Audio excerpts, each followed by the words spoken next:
desperation than it used to. That what we're hearing consistently is that they are not looking for each little district in Calaveras to put something forward to Washington. It makes us look disorganized and incapable of actually doing what the money would ask us to do. So when we apply for these funds across jurisdictional lines, that alone has a stronger chance of funding than the way we've been handling it, and particularly in areas of water, where we have sometimes had even competing water agencies doing parallel projects. It looks like we don't even talk to each other around here. So the goal of this meeting on the 14th is to see whether we might find some things of mutual concern that provide some level of unity and resources to be able to not just propose the effort, but to actually carry it out.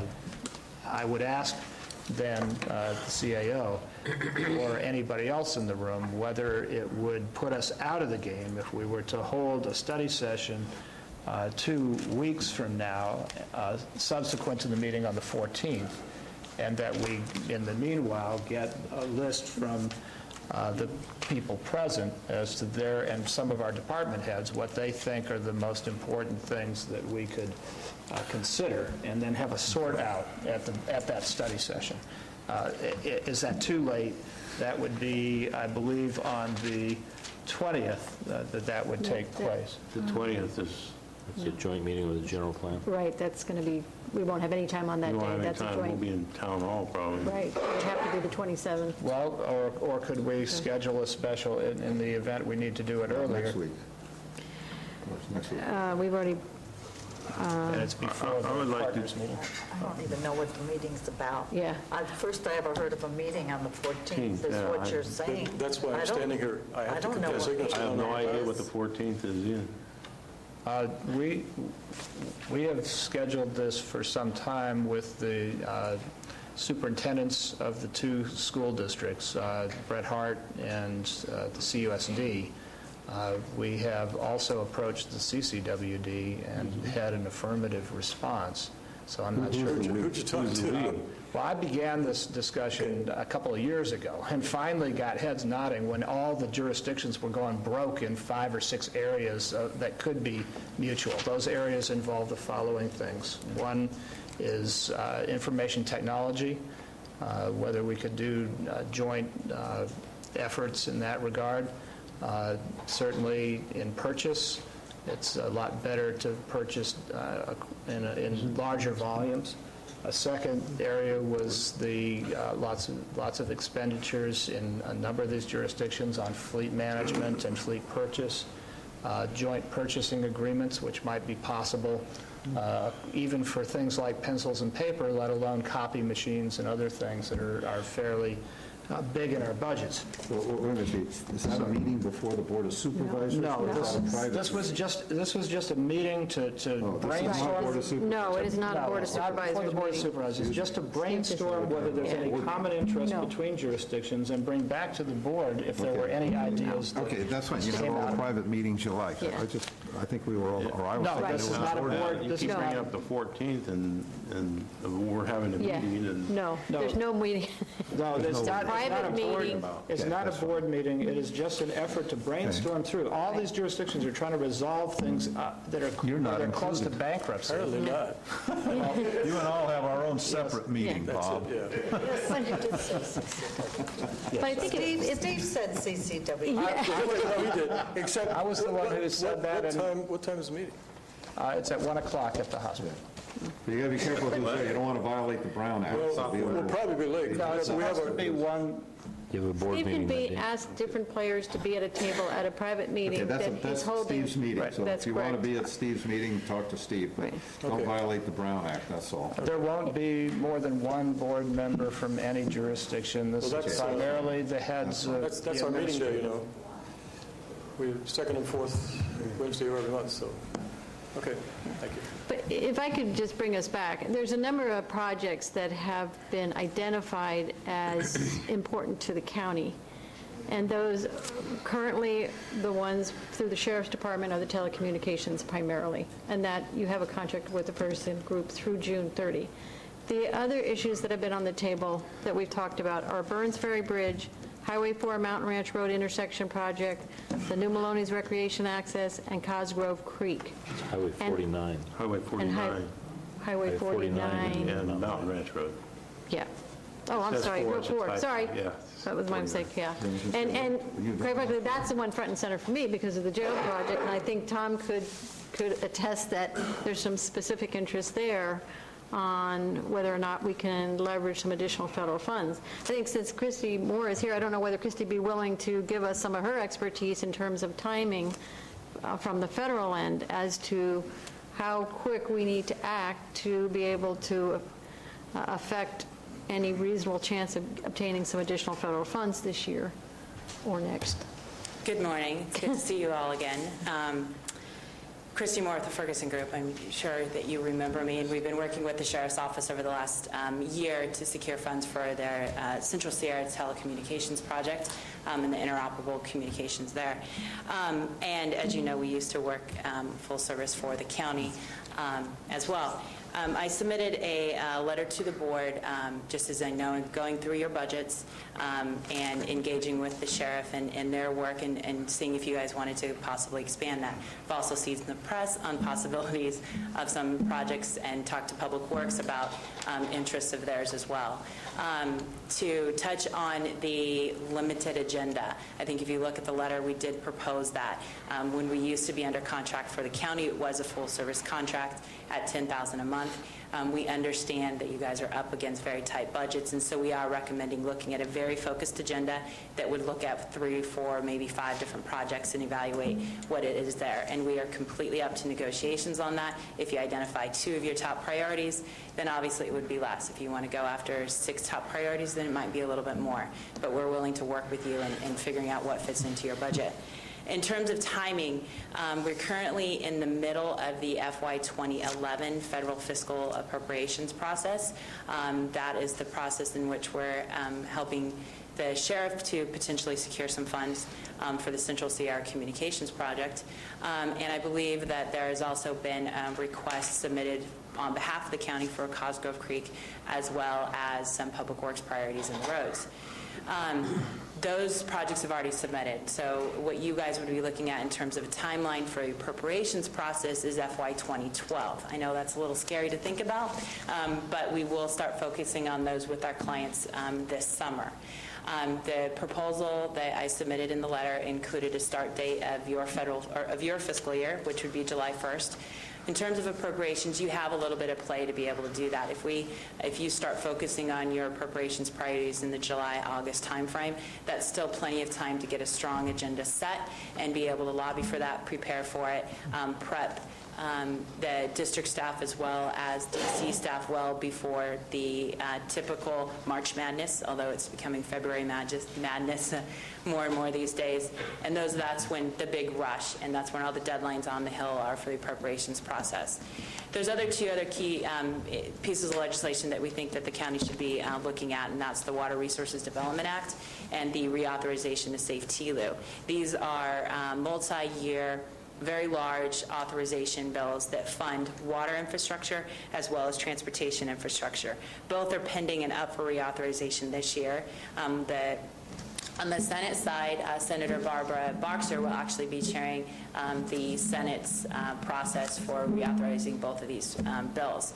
There's currently no pending legislation on the Hill, despite the fact that one has already expired and one is soon to expire. We're expecting to see movement in the next couple of months, but it is Capitol Hill, it is Congress, you never know what's going to happen. And a large part of their agenda has been sidetracked because of the recent healthcare debates. So we haven't seen a lot of traction on that. What that means to you is that you may have a little bit of time in terms of really hitting the road hard on those types of projects. There was actually a call for projects of member priorities that occurred in the last Congress. As both of those bills are delayed, we do anticipate a second call for projects. If that occurs, that would allow the county to get in to the game and start becoming a larger player and talk to your congressional delegation about picking up some priorities for you. And in that regard, that would be your big ticket items, especially on the transportation side. I know you have some bridge priorities. That's the bill you would be looking at for that, as well as some of the ongoing Recovery Act stimulus grants. I believe the county applied for a Tiger grant this year, correct? For the Mountain Ranch Road. We would actually recommend that you would go after the big dollars on that and look at a different strategy for that smaller $4.5 million project and getting that on a more timely basis than looking at a long-term grant. But those are ways that we can look at different priorities and work with what you want to do. In terms of timeline, you have a little bit of time to discuss this. Obviously, the further you get out, or the earlier you get on the in the game, the better, because you can start preparing your project and looking at priorities. So. One caveat that I do want to mention, because there has been a lot of press on this and it does affect the appropriations process. I'm not sure if you've heard of the congressional or the Republican moratorium on earmarking for FY 2011. I do want to clarify, I've been talking to not only your congressional representation, but other Republican members on the House side. It is anticipated that that is a one-year moratorium only, and that they're looking to reopen it up. Government? Yes. That's a discussion that happens every year. This is the first year that they've come out so strong in requiring or limiting members' access to the appropriations process. But we are hearing that it is one-year moratorium, and they are looking to go back into the swing of things for 2012. Are there any questions? Christy, one question. I mean, we all hear about earmarks and the like, and by earmarks, it's always been my understanding that sort of is defined as being some spending that's tied to some other bill, whether it be a war appropriations or a health care or a whatever bill, and so it's not worth the president vetoing to get rid of some earmarks. But you can also not do earmarks. You can just submit legislation for an appropriation because you have a good project, and you don't have to put it as an earmark on some other legislation and let it stand on its own merits. Can we not go forward and ask them to use the appropriation process as it should be used and not use the earmark process if in fact there's going to be a moratorium, which I think should be permanent, quite frankly, and let the project stand on their own merits in the appropriation process? Yes. And does that just totally wipe out your chances of success? No. Because it seems to me some projects are meritorious, and then some projects are bridges to nowhere and stuff that just makes no sense at all. Exactly, and I agree with you on that front. Where the county, the funding that the county acquired in the past, that you were quite successful, I think it was nearly $5 million in direct funding coming down to the county with an additional $6 million that you had access to. Those were actually through the traditional appropriations process. That's the way it should We be. never sought to include it and hide it in some other piece of legislation. That's not the way we do business. And even before the new transparency rules on the earmarking process, that's never the way we recommended that our clients pursue federal appropriations. Okay. The money that we do seek for our clients comes from existing grant programs. For example, I'm just going to focus on the sheriff's project. For the last couple of years, we've been accessing funds through a program called the COPS Technology Program. It is a grant program that is administered every year by the Department of Justice. However, Congress earmarks those funds before the money is given to the Department of Justice, and then therefore telling them where they want the money to be spent and on what projects to be spent. I was just talking with the sheriff's with Captain in the back, and we actually identified, this is going to get into a long story, but the funding, the $1.65 million that the county received last year for that program is going to be accessible because it was a congressional earmark. If it had gone through the traditional grant process, it would not have been able to access some of the funding for parts of the project that we wanted to. So, in other words, getting Congress to write it into the legislation opened up uses that wouldn't otherwise be be afforded to the project. But it is all through the traditional process. We don't go behind closed doors. We don't do any of the pork barreling that is commonly referred to in the... To me, that's not an earmark to say I'm going to allocate $1 million to somebody and this is how I want that $1 million spent. The earmark would be tying something else to that that has nothing to do with that purpose, and that's for 10,000, and so you say, well, I don't want to veto the 100 or the million, so we'll let the 10,000 that can't stand on its own merits go forward. Right, and it all depends on what your definition of earmark is, and this has been a quite extensively debated topic over the last couple years as the earmarking issues come to the forefront. Under the moratorium, earmark is the current moratorium is very strict. They're actually restricting participation in the traditional appropriations process, despite disappointment from a lot of Republican members. I will say that. Well, I don't mind the appropriate appropriations process. I mean, that's what's supposed to happen. I can still be very critical about what they appropriate, I guess, but at least it's a standalone. It receives its own scrutiny. I mean, earmarks that are tied to the health care bill or war appropriations or the defense bill or something don't receive any scrutiny at all. They just, they're just, I mean, all this sort of makes me smile when I turn on the TV and everybody's beating up on, probably appropriately so, on Afghanistan and Karzai, because, my God, we got to end the corruption in the government over there.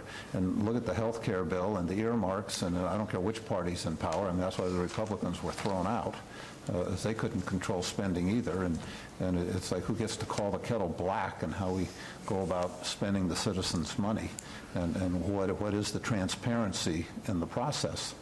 And when it's earmarks on those other bills, there basically isn't any transparency, but at least in the normal appropriation process, there is a degree of transparency, as there should be. Okay, that's my political speech, and I'm not even running for office this time. Thank you. Are there any other questions or comments? Okay, thank you very much. I just have a couple questions.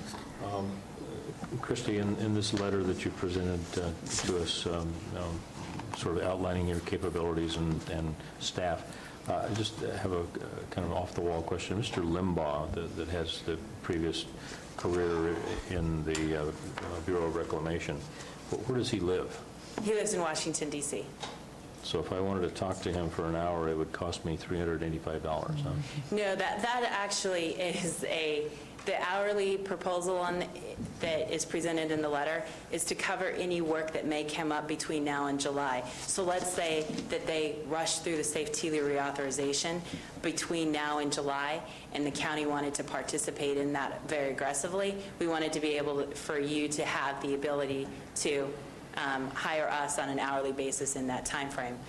All of our contracts are typically on a retainer basis. We represent the largest number of local governments in Washington, D.C., and we know you can't budget on an hourly basis for these types of services. So we do a retainer process. So if you do obtain our services under retainer, you're not charged any hourly conversation for an hour call.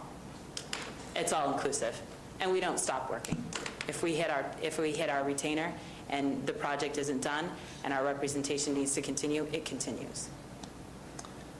Okay, well, I asked that specific question for a specific reason. As Supervisor Tryon and I went to a meeting with the Bureau yesterday and got some questions answered, but they got a lot of other questions that we need to get resolved. So anyway, I'd like to have Mr. Limbaugh's telephone number on my speed dial. I have it on my speed dial for that same reason. He's a very valuable resource. It's not Rush Limbaugh, it's Mr. Limbaugh. Right. He's talking about this. Thank you. Thank you, Chris. Limbaugh's not called Mr. Not yet. No, it's Rush. Yeah. Thank you. Thank you. Are there any members of the staff or public who would like to comment on this? Joe Kelly.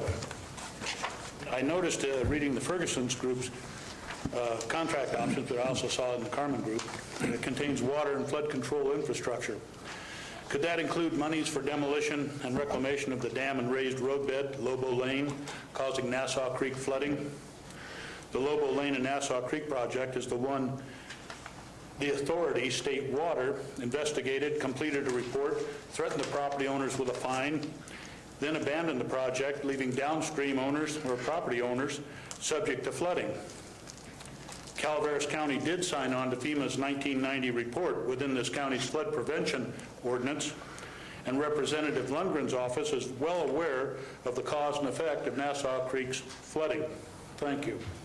Thank you, Mr. Kelly.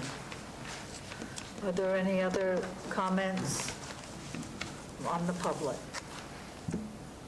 Mr. Garcia, did you want to say something? Are you standing or? I was debating. The Public Works has been aggressively seeking grant funding at every opportunity, and that's part of the reason why we're not broke right now. We're actually putting out a substantial number of projects. Our engineering group is funded pretty much exclusively by grant projects now, and it's we have made inroads in contacting our local representatives, as well as Senator Boxer and Feinstein's office for the new authorization act, or the reauthorization, Transportation Reauthorization Act. And Oberns Ferry Bridge is the key project that we were looking at getting funded.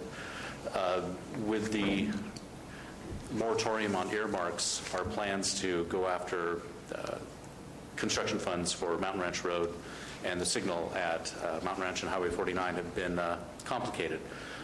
So our plans to support the jail project with additional grant funding is getting a little more difficult. And if there were opportunities to look at specific items that we could get assistance for in grant funding, especially when the earmarks for this session have been taken out, not earmarks for earmarks' sake, but the legislation appropriations have been minimized. It would be helpful for us to find other avenues for seeking funding for specific projects. The one that we have in mind is Mountain Ranch Road and the intersection of 49 and Mountain Ranch. We would hope to be able to proceed with acquiring those services if we are unable to get grant funding on our own. So that's where Public Works stands. We are an aggressive grant division. We live on grants. Hopefully we don't die by them, but we live by them, and we want to make sure we're successful in getting them so we can provide the services the county needs. So before you step away, I want to make sure I'm hearing what you're saying. You're asking us or making the suggestion that if we were to make a commitment to, on some level, to the Ferguson Group or the Carmen Group, that you could use their assistance? Is that? What I'm requesting is the ability to acquire the services. If it's not through the county, then Public Works would be doing similar to what the sheriff is doing and hiring them on a project-by-project basis. So if there's no action by the board, then we would like to take action on an as-needed basis once we've identified the funding in-house to secure that service with, of course, the expectation that we would be successful in getting the funding. That's the only reason we'd be going out. But again, we'd like to be able to have that opportunity. So are we to understand that you may have some funding in your budget that you could allocate towards a short-term contract to assist with this priority that would then relieve the general fund contingency? I wouldn't say it would be. Did I hear that? Yeah, was that your hesitation in driving to the possible consequence? I like that, if I heard that correctly. Well, let's just say that the funding that has been identified would be project-specific, and the specific project we're talking about is Mountain Ranch Road, and that funding currently is coming from the bonds from the jail. So I don't think we want to go there. Yeah. Okay, that's what I want to clarify then. All right. Certainly not any general fund or discretionary funding. Thank you. Thank you, Mr. Garcia.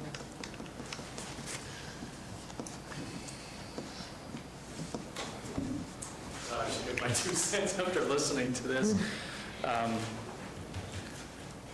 Doing almost nothing but writing grants and looking at the developing Could you theory. please identify? Clay Hawkins from the Sheriff's Office. I'm sorry.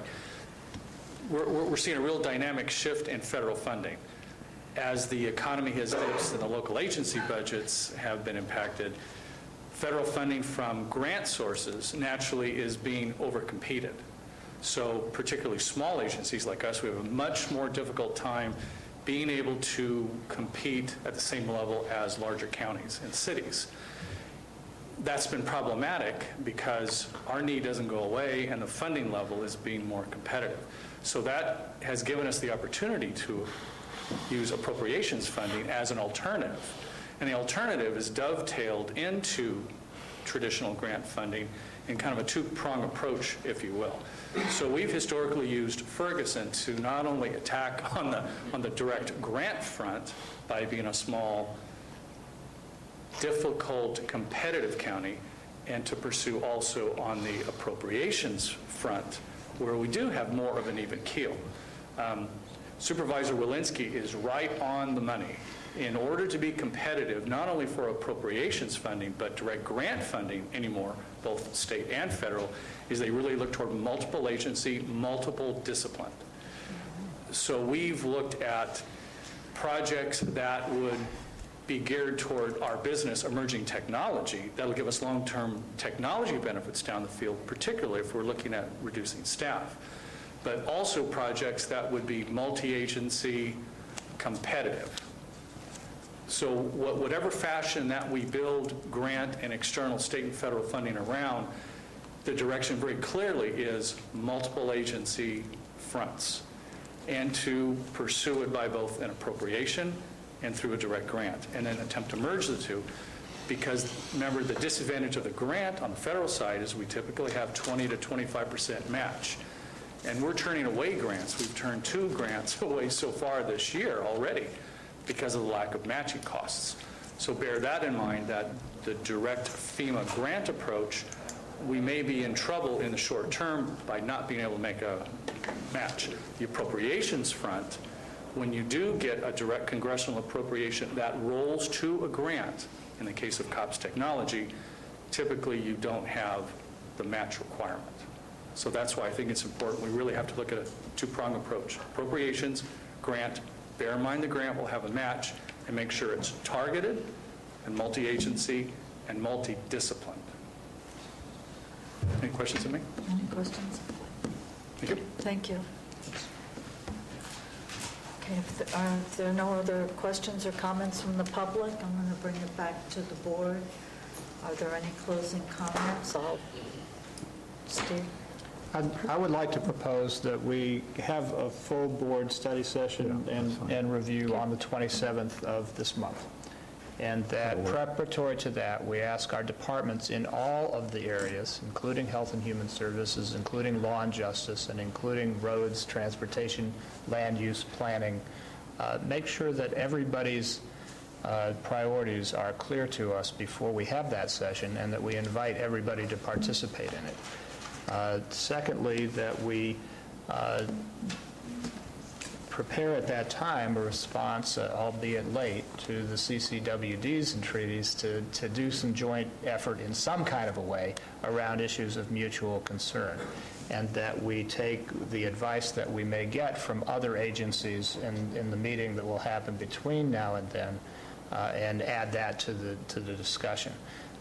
Clay, it was absolutely accurate in terms of how you get the table set for the dinner we're trying to eat. And we are poorly arranged for that.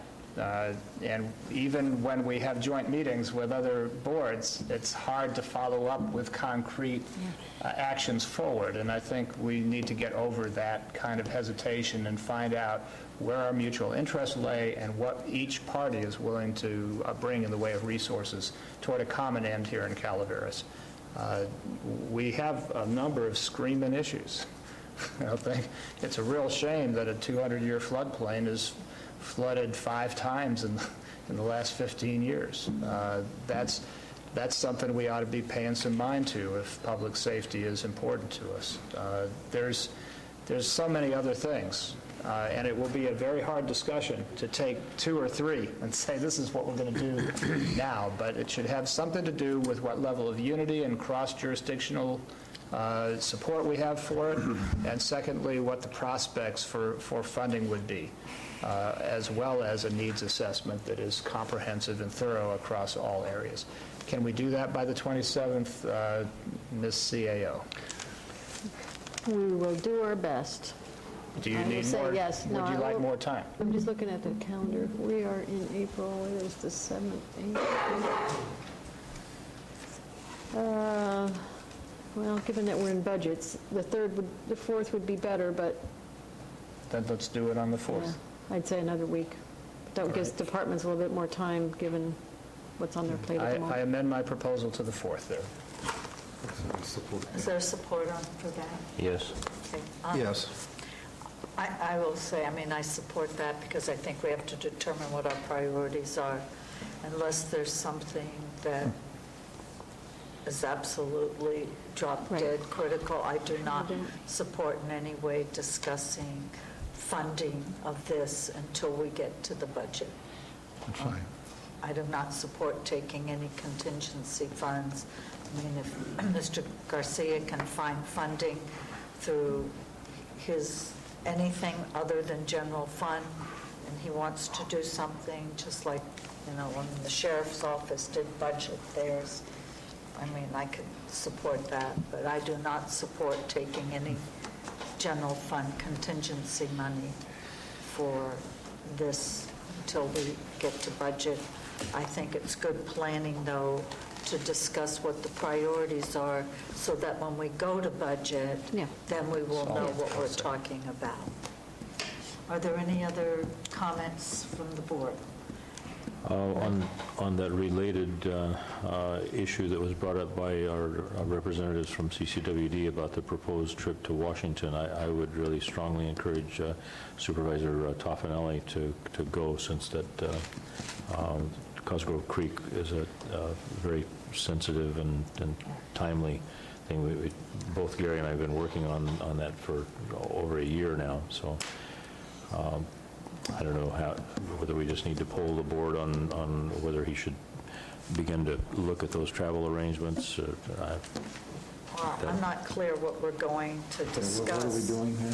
On Cosgrove Creeks. I mean, CCWD is handing over to us what is our charge. And, who is he going to be talking to about what? And is it something that I'm not real clear what the objective is of? I mean, I understand partnering with CCWD and going, but, Cosgrove Creek is not their issue, it's our issue. And that's exactly why I think it's important for him to go, because the Carmen Group has already done some essentially pro bono work for us this year on the allocations requests for Cosgrove Creek. And we have a request in for an additional $200,000 to complete the studies that we were already involved in. I mean, does The it county has require- $400 and some odd $1,000 invested in this. So I would leave that to the discretion of Gary. I mean, if Gary feels that he should be in attendance, then I'll support It has Gary's to do with once the decision on study is it. completed, being able to fund the tasks that are needed.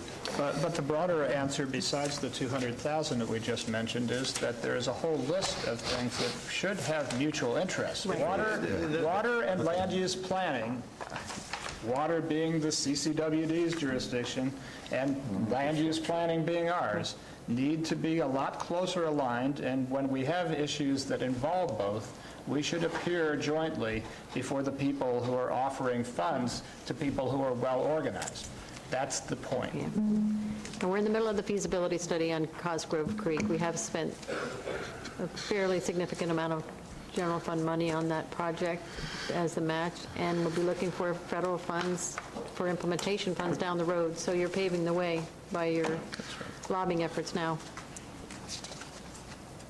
But that should not be the sole issue that I would go there on. Exactly. That would be the primary purpose, excuse me. However, there's other issues that can be spoken about at that time. I'm not opposed to going and making travel arrangements. I think I had some discussion with Bob Dean about it a couple weeks ago, and Jeff Davidson. So I have some money in my travel expenses that I haven't spent, and I'd be willing to use those to go on this trip with CCWD. Okay. All right. We have a study session. Let us move forward. May 4th. Okay. All right. Okay. So that concludes that item. Well, was that a poll taken on this, or was You it got your support. to go, but was there a poll taken on this issue before us? Well, was we're there- agreeing to the study session. Yes, we agreed to a That's it. study session on May 4th. We did? Yeah. Yes. Well, there was a polling. Did you, maybe he didn't. You didn't weigh in on it, however, Gary. I We'd didn't like to weigh hear in your on it thoughts. because I thought I would wait till afterwards, and then during the study session, I would weigh in on the situation, but Study You support session. a study session? On the noise ordinance? I didn't hear the question whether we were all supported and were we polled on it or we voted on it. Foreheads nodded. Apparently, there's four votes for it without even asking the question, so Mr. Tuffanelli, would you support a study session on the 4th of May? well, thank you for asking, Chairperson, and yes, I would. Got it. Mr. Thomas? Yes. Okay, Yes. thank you. We have 5 yeses. Yes. So noted. Thanks for polling it and You're doing it welcome. proper. Okay, thank you. I'd like to move to item 16, please. And Mr. Tuffanelli, since you're... Since you're on a roll. I'm on a roll. I'm on a roll. Well, let's see, I do have, not this week, but next week on the 14th, I have a Mountain Valley Emergency Services Agency meeting, which has to do with the contracts with the ambulance services we presented for us, and we'll be voting on that. So if that will be in Copper Fire Department, Copper Firehouse. So if anybody wants to attend those meetings, that will start at 10 a.m. So I expect to see all of you there. Are you going to be doing the contract for Evans Pass Fire District then? Yes, yes. Thank you. Both contracts, actually, between ALA and Evans Pass. I have nothing on my calendar, however, for this week. However, I did attend with Mr. Jones. I drove down to Fresno. Mr. Jones drove, and we were passed by several hay trucks on the way. So he did take good care of county. You've got quite a reputation, Jim. As a matter of fact, at one point, I was talking to somebody on the phone, and I couldn't hear him. I had to wait for that truck to pass. What I put up with. And the reason we went down there was a joint county summit regarding the Williamson Act, and what the counties felt they wanted to do and attack it by going to the state. And there was 2 proposals out there. One was a tiered proposal, which they proposed, since there's a $40 million that covers the Williamson Act for all the 48, wasn't it 48 counties, Jim, that participate in it? I think there was a total of 48. And what they were prepared to do was have a 4-tier system to which they were trying to find ways to get the first $10 million, and the first $10 million would be distributed amongst the top counties that received the most money from the Williamson Act. And then the second $10 million, and then a third and a fourth. Well, most of the counties, there's only like 4 counties that are in the very top echelon that get over $5 million allocations. So that was shot down very fast by the majority of the counties that did not want to pursue that. So they were going to form a committee to determine how to attack the governor from redlining this issue when it comes before him in the budget. Apparently, most legislators are in favor of keeping it, but it got redlined by the governor last year. Department of Finance. Yeah. So they're supposed to have a study session sometime in April, and they didn't have an exact date for a committee, and anybody that's a supervisor can attend or be part of that committee. You contact, there's a website on the Fresno County website under the Board of Supervisors that you can go to, and you can click that on and request to be a part of that committee that looks at ways to keep the Williamson Act from getting redlined again this year. And that was, unless Jim has more. Just two things. I learned that there's a very strong lobbying effort by those counties, very, very dedicated to restoring the subvention money to the budget. So I think that was reason for optimism. The other thing I learned was that Supervisor Toffoli considers anything below 80 as. But the point was, Jim, that the lobbying worked last year. Yes. And the counties were together on it. CSAC and RCRC lobbied for it, but the governor penciled it, him and his staff, and his staff recommendations. So it was, how do we get to that level? We've already got the legislative level on our side. We need to get to that next level where his advisors are telling him what to pencil so they don't recommend to him. And I think that was part of what this study session with the committee was, to look at ways to get to that level. So why aren't they still working through CSAC and RCRC? I believe they are. Everybody's working. Yeah, Everybody is working. It's just another layer or another lobbying point through county supervisors and CAOs. Recognizing that that wasn't enough last year. Yeah. Did they mention anything about the unfortunate consequence of Imperial County already jumping out of the... It was mentioned. Kern has to. They have to? It was mentioned that there's two, but it wasn't, it was just Not wholesale yet. I did go on a boat ride, though, last week. Yeah. And I'll tell you, if anybody's ever been on a cruise,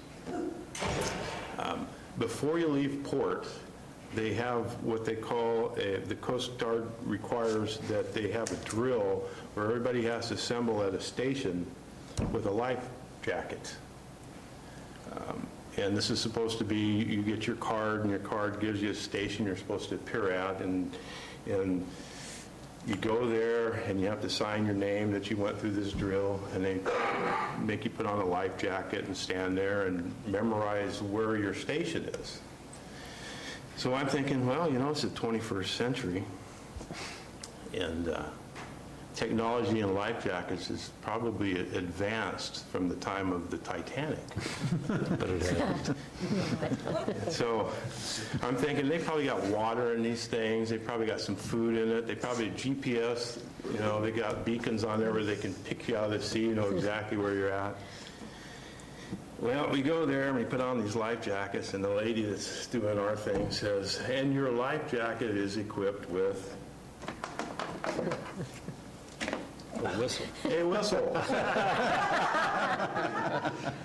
A whistle. It is the Titanic. So I'm thinking, okay, I'm sure thousands of lives would have been saved on the Titanic if they only had this whistle.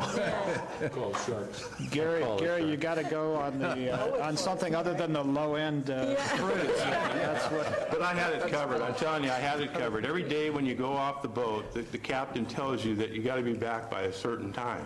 Yeah. If you're not, they leave. They're not waiting for you. So at 5:30 or 6:30, if you're not on this boat, we're taking off. So I took my whistle with me. I told my wife, if they're starting to leave, I'm jumping in and blowing my whistle because they got to stop.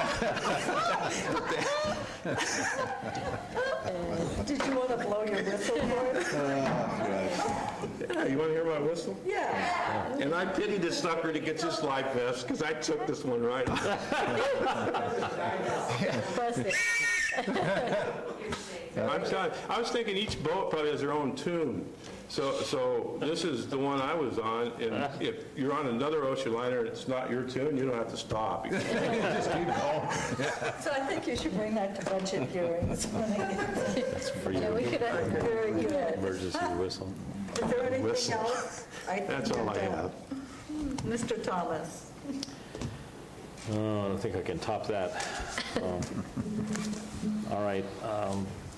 I have the Central Sierra Economic Development Council and the Central Sierra Planning Commission, or Planning Commission tomorrow in Jackson at 9:30.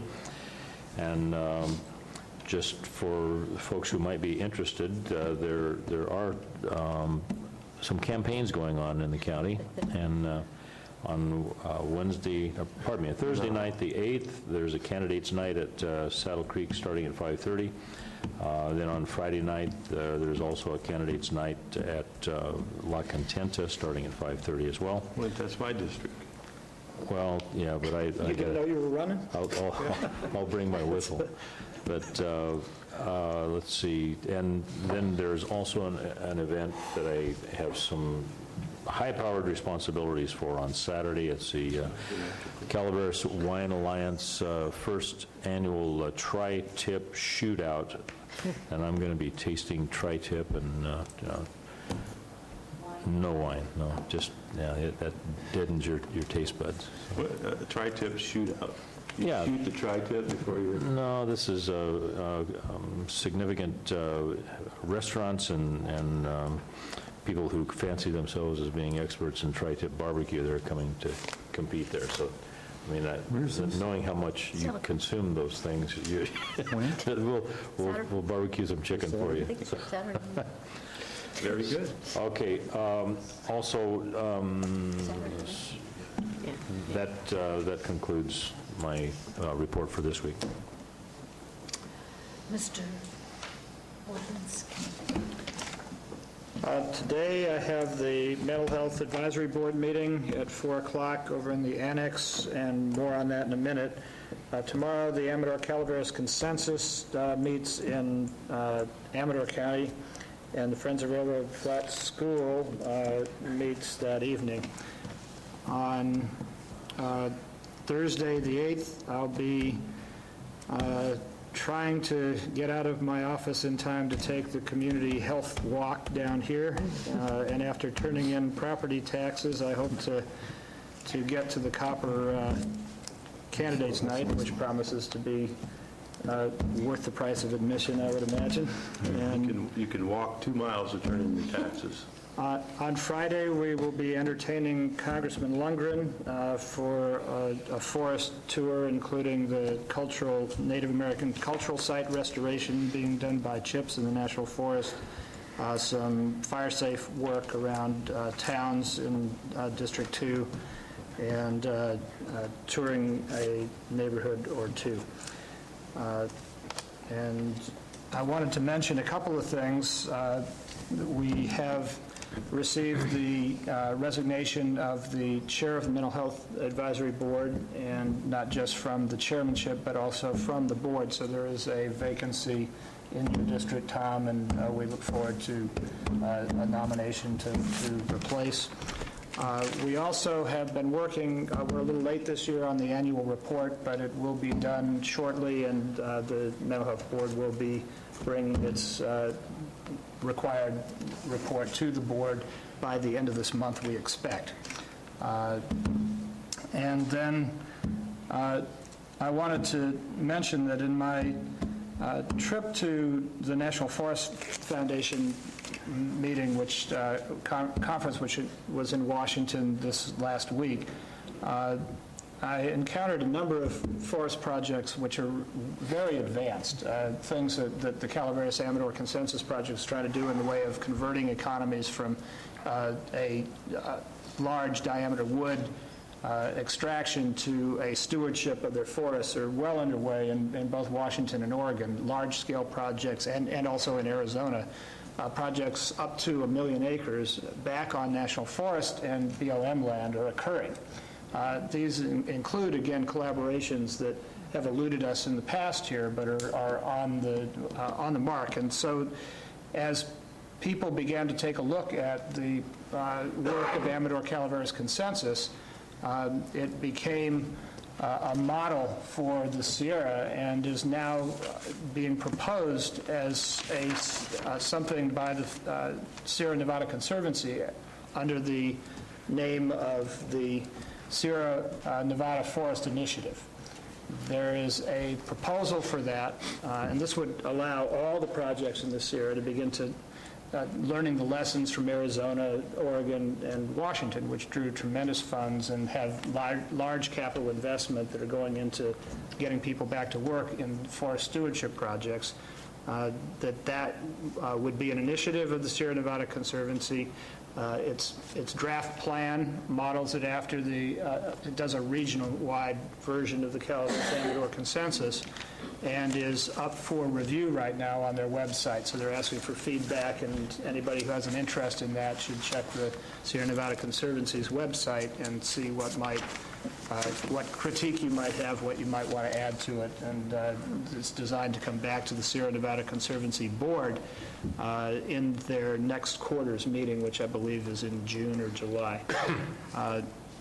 So anyway, I view that as important because it would bring, if that were adopted by the Conservancy Board as one of their major initiatives, this would bring a large amount of funding and focus, and also the potential to have a Washington, gain the attention of Washington in a way that it hasn't in the past.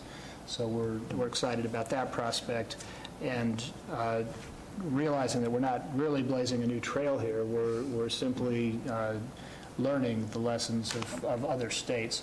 It was also interesting to note that the small state of Oregon, at least in acreage, national forest acreage, got more funds than the entire state of California by multiples. And the way they did it was by reaching conclusions rather than litigating against one another, rather than paralyzing the economic conversion that is potential in these forests. Remembering that we have ignored planting plantations over hundreds of thousands of acres, which were never thinned, now are sitting around all of our towns in the upcountry. These are dangerous, but also biologically indefensible. This is a mess we made that we need to clean up, and the cost of cleanup is either in the $900 million that we spent in California firefighting last year, or in doing better stewardship of our region. You choose, but a small percentage of that done right here would go a long way to both public safety, restoration of forests, and ultimately a reduction in air pollution. And for those that think carbon sequestration is important, I include myself as one, burning forests is probably the worst example of that, and we have alternatives and could employ a lot of people in doing that. Finally, the idea of having the basis for that stewardship, the economic basis, be in the cogeneration of electricity for thousands of homes, gives us energy independence and some level of national security in the process. So I hope that this initiative will pass. I hope that it will be well funded, and it is our estimate that it will produce approximately, after all entitlements are complete, approximately 150 jobs in our district alone. So in my view, that's something that needs our attention in the way of economic development, and I urge people's support, but also their attention to the details of this so that they can be perfected. And that's my report. Steve, before you stop, what's the status of the ION facility now? Well, glad you asked. I spent all yesterday on this, and We had, part of the Calaveras Amador Consensus Project is to support the entitlements of the conversion of the Ione power plant, which used to be lignite and tire burning facility, belching some pretty foul stuff into the air and causing some degree of concern from neighbors. It's being converted, and there's some ARA money, $2.4 million that's gone into that conversion to turn it from lignite, dirty coal, and tires to woody biomass. That project is well underway and was anticipated to open as early as this summer, and we received late in the game. By the way, we had support of environmental groups ranging from Ebbs Pass Forest Watch and Foothill Conservancy locally to national groups like Forest Legacy, which had been one of the litigants in Quincy. So we felt we were in pretty good stead and had worked out good consensus. Lo and behold, the Center for Biological Diversity, based in Arizona, and being one of the sponsors of the White Mountains Project that we've patterned ours after, got a generic notice of the entitlement process in Amador, misread it, and didn't understand the consensus work that had been done, and fired off an 18-page critique of the process, demanded full EIR over in Amador, which, by the way, was going to happen anyway, but it got people frozen up to the point where there may be delays. We sent a delegation from the Consensus Project yesterday that spent hours at the headquarters, at the San Francisco headquarters of the Center for Biological Diversity, met with their lawyers, and they did take us up on our offer to come and look at our forests and the condition and check out whether catastrophic fire is a good outcome for their interests, or whether they would like to join us in training our crews and monitoring that we're doing it in an environmentally sound way and dropping the threat of litigation from the process. We believe that that's possible as long as people don't start throwing names and, the old, returning to our old polarization. We have the necessary unity in our region to get this done, not just get it done economically, but get it done in a sound reconciliation of environmental, scientific, and social equity kinds of issues. So we believe we've got a good project. We believe that they will be convinced of this, and they will be visiting shortly to confirm our maps and version of our forests, which show scores of thousands of acres in Calaveras County in plantations planted 40 to 70, 65 years ago that have not been touched and are unsound, scientifically unsound, public safety-wise, and in poor health all around. We can spend all of our time in that for the next 30 years and go nowhere into areas of the concerns for the Center for Biological Diversity. That's what we need to get done, and we will do it, and this project will commence this year. In the meantime, are we still taking anything to the Keystone plant? I'm not sure. I think there's some green waste still going that direction, but nothing out of our forest. Thanks for that, Steve. Okay. You done? I am. Tom? A couple items. Along with Marita, will have a COG meeting, Council of Governments meeting tomorrow at the board chambers here tomorrow evening. Secondly, I thought Russ would bring it up, but probably we should talk a little bit, or is Jim, you going to bring that up, the meeting with the Bureau of Reclamation at Folsom yesterday? I had some comments actually in the way of some board direction. But okay, that's fine. I'll leave it to Jim then, and that completes my comments, Madam Chair. Okay. I have Ebbets Pass Property Owners Council this week. I have Council of Governments. I'm meeting with Senator Walt on Friday. And that's all. Lois? Yeah. There is a olive oil opening in Murphy's this Friday, too. Tom, a grand opening. Okay. Friday? Have you been asked? I haven't received any cut the notice of ribbon, that. or does Call Tom? Tom? Don't I drink enough olive oil? I don't know. Just thought I'd let Is you know. that your main drink, gin and olive oil? Gin and olive oil. I've also just been asked to announce Explain a thing or two. yesterday, That there's explains my a condition. traffic advisory on Highway 26 between the junction of State Route 49 and Moke Hill to east of the passing lane at Alabama Hill in Calaveras County between 8 a.m. to 3 p.m. And there'll be 20-minute, could expect 20-minute delays. Ms. Boyce, do you have anything? I don't have anything. Mr. Jones? We met yesterday with Mr. Finnegan, who's the area director for the Department of Reclamation down in Folsom, and quite a few of his staff members.